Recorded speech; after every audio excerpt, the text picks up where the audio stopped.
Once again welcome back after a break. और आगाज़ में आप लोगों को याद होगा मैंने आप लोगों से कहा था कि हम थोड़ा सा एजुकेशन से रिलेटेड चीज़ों को भी डिस्कस करेंगे। आपको पता है कि विंटर वेकेशंस ख़त्म होने वाली हैं, फिर से वो दोबारा स्कूल्स एंड कॉलेजेस खुलने का जो सिलसिला है वो सामने आएगा। काफ़ी कन्फ्यूजन्स भी हैं कि क्या सूरत हाल बन पाएगी कि दोबारा खुल सकें। पेरेंट्स की थोड़ी सी कंसर्न है कि हाँ भाई हमने बच्चों को अब दोबारा भेजना है या नहीं, अब किस तरह से स्कूल्स एंड कॉलेजेस में भी SOPs फॉलो किए जाएंगे। तो इन सारी चीज़ों को थोड़ा सा एक्यूमुलेट करके हम अपने जो मेहमान हैं उनसे इस बारे में बात करेंगे। शी इज़ एन एजुकेशनिस्ट और जाहिर सी बात है जो जब आपका एजुकेशन डिपार्टमेंट से ताल्लुक़ होता है तो आप अपने रोल के हवाले के साथ साथ स्टूडेंट्स के हवाले से भी बात करते हैं और पूरे सिनेरियो को देखते सारी सिचुएशंस को सामने रख कर बात करते हैं। तो आज हम उन सारी चीज़ों को डिस्कस करेंगे। तो आइए वेलकम करते हैं, हमारे साथ यहाँ पे मौजूद हैं उबैदा अजहर साहिबा। अस्सलाम वालेकुम जी। वालेकुम अस्सलाम। कैसी हैं आप? मैं बिल्कुल ठीक हूँ समरा, थैंक यू आपको मुझे बुलाने का बहुत बहुत थैंक यू सो मच। नहीं इट्स अ प्लेजर, बल्कि हमें तो आप लोगों की एक्सपर्ट राय की ज़रूरत रहती है हर दूसरे टाइम, क्योंकि सिचुएशन इस तरह की चल रही है कि कभी कोई ऐसी मुश्किल अगर आ गई तो हमें आप लोगों से बेहतर और कोई सिनेरियो नहीं समझा सकता। थैंक यू बहुत। तो सबसे पहले तो आपको मैं यही जानना चाहूँगी कि ये पेंडेमिक जो चल रहा है, पहली वेव आई फिर अब सेकेंड वेव आई है, तो आप मुझे बताइएगा कि जो पहली वेव आई थी और स्कूल्स एंड कॉलेजेस बंद कर दिए गए थे उसमें क्या मुश्किलात का आपको सामना करना पड़ा, और अब जो दूसरी दफ़ा ये हुआ और उसके बाद फिर दोबारा स्कूल्स एंड कॉलेजेस बंद कर दिए गए तो क्या मुश्किलात आई? बिस्मिल्लाहिर्रहमानिर्रहीम। बहुत शुक्रिया ATV की, मैं शुक्रगुजार हूँ कि मुझे बुलाया यहाँ पे। अच्छा, सबसे पहले तो ये कि ये 2020 जब स्टार्ट हुआ तो नई उम्मीदें थी, नए ख्याल थे कि हम ये कर गुजरेंगे और ये कर गुजरेंगे, लेकिन अनफॉर्चुनेटली जब नया सेशन जैसे स्टार्ट हुआ तो कोरोना आ गया। कोरोना हो गया। और ये एक ऐसी चीज़ थी मतलब पेंडेमिक जो इससे पहले मतलब हमारी एटलीस्ट जनरेशन ने ये चीज़ें नहीं देखी थी और हमारे बच्चों ने ये नहीं देखा था।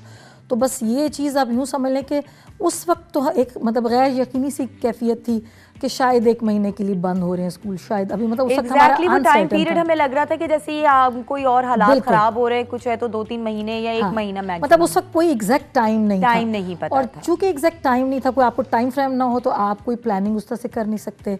हम अंदाजे से एक काम करना शुरू हुए और फिर अब साथ साथ जैसे अब हम अगर देखें कि हमने नई चीज़ें क्या अब हमने स्टार्ट लेनी है तो ऑनलाइन क्लासेस। अब ऑनलाइन पे जब हम आए तो हमें पता चला कि वहाँ तो हम मतलब उसको उस तरीके से नहीं लेके चल सकते, क्योंकि जो हमारे रिमोट एरियाज़ में बच्चे हैं हमारे, क्योंकि मोस्टली आपको पता है जो हर जगह इंटरनेट अवेलेबल नहीं है। इस्लामाबाद के मज़ाफ़ात में जो स्कूल्स हैं, छोटे स्कूल्स हैं, तो अब हम तो चाह रहे थे कि ऑनलाइन क्लास के स्कूल के अंदर तो चलें ये सहूलत मैसर है, मगर लोगों के पास घरों में अब अगर एक बच्चा है तो 4 फ़ोन नहीं हैं, 4 कंप्यूटर्स नहीं हैं, और अगर कंप्यूटर्स हैं तो नेटवर्क नहीं है, तो और फिर डाटा नहीं है। तो इस तरह इवन ये भी हुआ कि हमने अगर जब पेरेंट्स से इनफरादी तौर पे भी जब रब्ता किया तो पेरेंट्स ने हमें बताया कि हमारे पास तो एक ही स्मार्टफोन है जो उनके अब्बा के पास है, वो तो ले जाते हैं। तो इस तरह के प्रॉब्लम्स को देख के तो उस वक्त हमें ये लगा कि शायद ये मतलब जैसे रुक गया है ना तालीमी सिलसिला, नहीं एकदम। फिर हमें ये बड़ी खुशाइन बात पता चली कि गवर्नमेंट ने भी स्टार्ट लिया टेली एजुकेशन का, ये जो टेली मेरे ख्याल में चैनल जो स्टार्ट हुआ, जो गवर्नमेंट ने स्टार्ट किया, लेकिन उस पर भी फिर यही वो था कि किसी जगह पे तो वो मैसर था, किसी जगह वो नहीं था।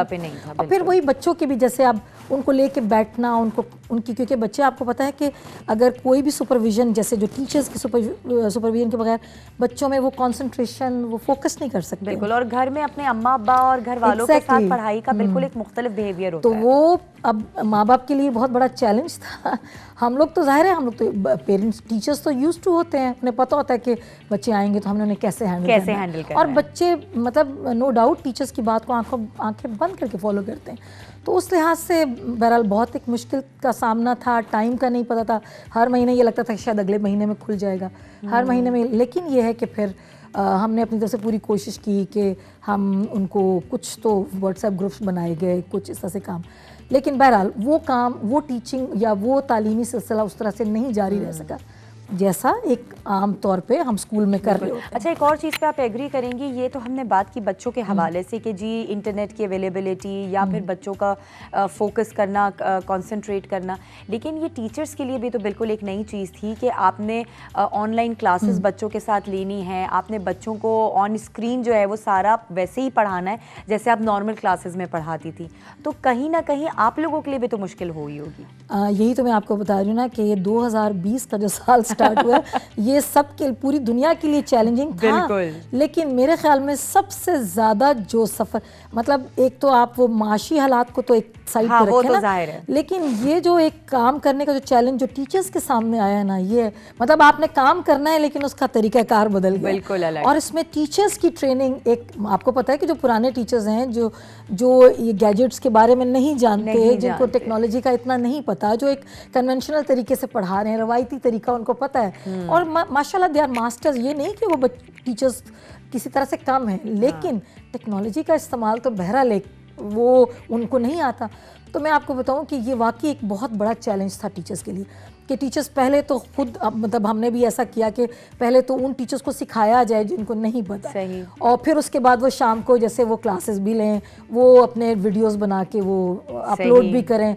तो ये मतलब हमने देखा कि हमारे टीचर्स को वाकई मुश्किल हुई, जो एटलीस्ट जो यंग टीचर्स हैं, जो नए लोग हैं, वो तो उनके लिए तो शायद, और बच्चों को इंटरेक्ट करना वो सबसे बड़ी मुश्किल बात। और उसमें भी ये एक बहुत बड़ा चैलेंज ये था कि बच्चों के लिए भी एक बड़ा ये फन टाइम हो जाता था कि अच्छा भाई अब टीचर सामने तो नहीं, फिजिकली तो सामने टीचर नहीं, आवाज नहीं आ रही, इंटरनेट चला गया तो इस तरह के प्रॉब्लम, जैसे टीचर्स बेचारे अब सर पकड़ के बैठे हैं कि काम भी अब स्कूल का भी, मतलब मैनेजमेंट का भी उनके ऊपर प्रेशर है कि आपने क्लास लेनी है, आपने आउटपुट देनी है अपनी किसी शक्ल में हमें, क्योंकि ऑब्वियसली जाहिर है ये सबकी सर्वाइवल की जंग थी। सही। अच्छा, एक चीज़ और मुझे बताइएगा कि आप क्या समझती हैं कि किस लेवल के स्टूडेंट्स को सबसे ज़्यादा मुश्किल सामने पेश करनी पड़ी? अच्छा, मतलब क्योंकि एक कैटेगरी थी आपकी 1 से लेकर 5 तक, उसके बाद फिर अपर जो schools and colleges upper classes बढ़ती चली गई, तो मुश्किल सबसे ज़्यादा किन में ज़्यादा है? अच्छा समरा, बहुत अच्छा इंटरेस्टिंग सवाल आपने किया है वैसे, लेकिन देखा जाए तो इफ़ेक्ट तो सब हुए बहुत ज़्यादा, ठीक है,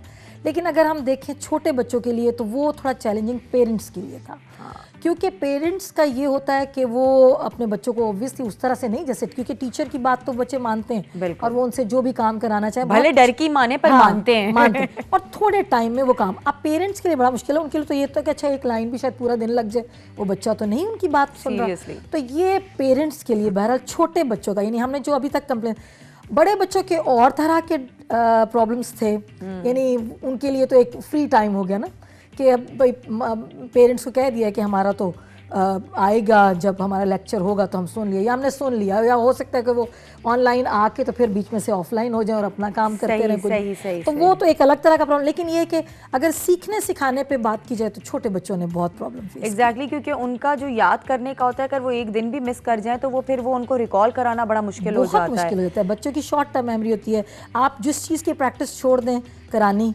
उनको बताना, तो वो आप हफ्ते बाद उनसे पूछें, उनका दिमाग बिल्कुल साफ हो चुका है। अच्छा, बड़े बच्चों में ये भी इशू होता होगा कि जिस तरह से असेसमेंट्स हो रही हैं या फिर आपने उनके रिजल्ट्स को देखकर उनको आगे प्रमोशन देनी है, नेक्स्ट क्लास में उनको भेजना है, वहाँ पर फिर मसले मसाइल आते होंगे। अच्छा, ये मैं आपको बताऊं कि बड़ा अनफॉर्चुनेट है इस लेवल पे, क्योंकि हमारे पास आपको पता है कि पाकिस्तान में सबसे ज़्यादा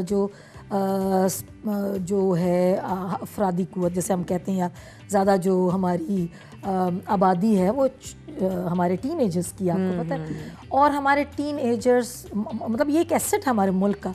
लेकिन मैं आपको बताऊं कि इस पेंडेमिक की वजह से जो सबसे ज़्यादा इफेक्ट हुए हमारे वो बच्चे, क्योंकि बहरहाल बच्चों को तो हर वक्त किसी न किसी सुपरविजन की ज़रूरत होती है। बिल्कुल।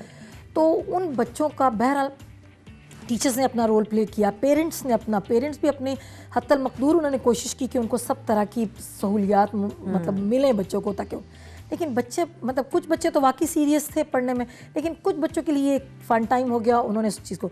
लेकिन ये कि ऑनलाइन हमने असेसमेंट्स भी ली, ऑनलाइन हमने पेपर्स भी करवाए, काम अपनी तरफ से हमने, और नोट्स भी उनको प्रोवाइड किए गए थ्रू व्हाट्सएप। लेकिन ये है कि बच्चे बहरहाल मैंने आपको बताया ना कि बच्चों को जो एक कन्वेंशन डिस्टर्बेंस तो लाजमी हुई, बिल्कुल, चाहे वो किसी एज के बच्चे भी थे। अब ये है कि एक सहूलत तो गवर्नमेंट ने ये उस वक्त, क्योंकि चूँकि हालात बहुत वर्स थे और वाकई सब खोलने का तो वो नहीं, तो उन्होंने प्रमोट तो कर दिया। लेकिन अब ये है कि अब एक चैलेंज है टीचर्स के लिए भी, पेरेंट्स के लिए भी और बच्चों के लिए भी। अच्छा, क्योंकि अब गवर्नमेंट ने कह दिया कि अब हम प्रमोशन की पॉलिसी वैसे तो नहीं होगी, जो सुनने में आ रहा है। हाँ। तो मेरे ख्याल में अब ये चीज़ें अब मेरे ख्याल में ज़्यादा चैलेंजिंग हो गई सही कि अब इस छोटे टाइम फ्रेम में कैसे बच्चे प्रिपेयर करेंगे कि ताकि वो आगे उनको प्रमोशन मिल सके। अच्छा, एक और चीज़ मुझे बताइएगा कि जो फर्स्ट टाइम जिस वक्त पेंडेमिक स्टार्ट हुआ उस वक्त हमारे स्कूल्स बंद हुए, ठीक है, वो तो एक डर और खौफ था क्योंकि हमें पता चल रहा था कि क्या सिचुएशन चल रही है। उसके बाद जब थोड़ा मध्यम हुआ स्कूल खुल गए, लेकिन क्या ऐसी नौबत आई कि हमें दोबारा स्कूल्स बंद करने पड़ गए? हमने अक्सर सुना कि जी प्रॉपर तरीके से फॉलो किए जा रहे हैं SOPs, हर चीज़ हो रही है, टीचर्स ख्याल बच्चों का रख रही हैं, बच्चे इस तरह के फॉलो कर रहे हैं, लेकिन देखा जाए तो केसेस सबसे ज़्यादा स्कूल्स एंड कॉलेजेस में और जिसकी वजह से फिर बंद कर दिए गए। तो क्या वाकई ये सही बात थी कि प्रॉपर तरीके से फॉलो नहीं किया गया? अब जो खुलेंगे उसमें आप क्या तरीक़ेकार अपनाएंगे? पहले तो आपका पहला सवाल कि पहले जो मतलब जैसे दोबारा जो बंद करना पड़ा, क्या SOPs फॉलो? मेरे ख्याल में जो मेरी ज़ाती राय है उसमें हमने मतलब हम अगर अपने स्कूल को देखें या बाकी जो हमारे सराउंडिंग्स में, मैंने देखा कि सबसे ज़्यादा जो SOPs फॉलो हुए वो स्कूल्स में ही हुए अगर हम देखें तो। मगर ये है कि चूँकि सेकेंड वेव जो है वो मतलब जो वो एक बहुत स्ट्रॉन्ग उसके इम्पैक्ट के साथ आई है, तो इसमें केसेस बढ़े हैं और जाहिर है ये, लेकिन केसेस तो तभी बढ़ेंगे ना जब आप उन SOPs को फॉलो नहीं करेंगे। लेकिन आप ये देखिए ना कि SOPs हमने स्कूल तो खोले लेकिन साथ में बाकी चीज़ें भी खुली हुई थी। आप बाज़ार देखें, आप तफरीही मकामात पे जाके देखें, मतलब बच्चे भी बाज़ार में अपने पेरेंट्स के साथ हैं। अगर आप तफरीही मकामात पे देखें तो वहाँ ऑब्वियसली बच्चों के मतलब अगर स्कूल से नहीं लगा तो कहीं और बाहर की से लगकर और फिर वापस स्कूल में। बिल्कुल, स्कूल में तो कैरियर बनकर आ सकता है, मैं ये नहीं कह रही, और जाहिर है बच्चों को। लेकिन ये कि आपको पता है कि आलमी इदारे सेहत के मुताबिक ये था कि बच्चों में इसका इम्पैक्ट उतना नहीं है। हाँ, बच्चे कैरियर हो सकते हैं, मगर ये कि बच्चों को खुद से जैसे बीमार होने की जो रेशो है वो बहुत कम है। सही है। लेकिन ये है कि वो चूँकि वो टाइम उस पर ऐसा था कि उनको ये लगा, और फिर सेकंड वेव स्टार्ट होगी और हम देख रहे हैं कि पूरी दुनिया में अल्हम्दुलिल्लाह हमारे पाकिस्तान पे तो अल्लाह का खास रहम रहा। पहली वेव में भी और अब सेकंड में भी बड़े हैं केसेस, लेकिन जिस तादाद में बाहर के मुल्कों में बड़े उस अंदाज में जिस सूरत हाल का सामना इस वक्त बाकी लोग कर रहे हैं वो अल्लाह का बहुत करम है हम पे। सही है। अच्छा, अब आप क्या समझती हैं कि अब जो करंट सिचुएशन है उसमें टीचर्स का प्रॉपर रोल क्या होना चाहिए?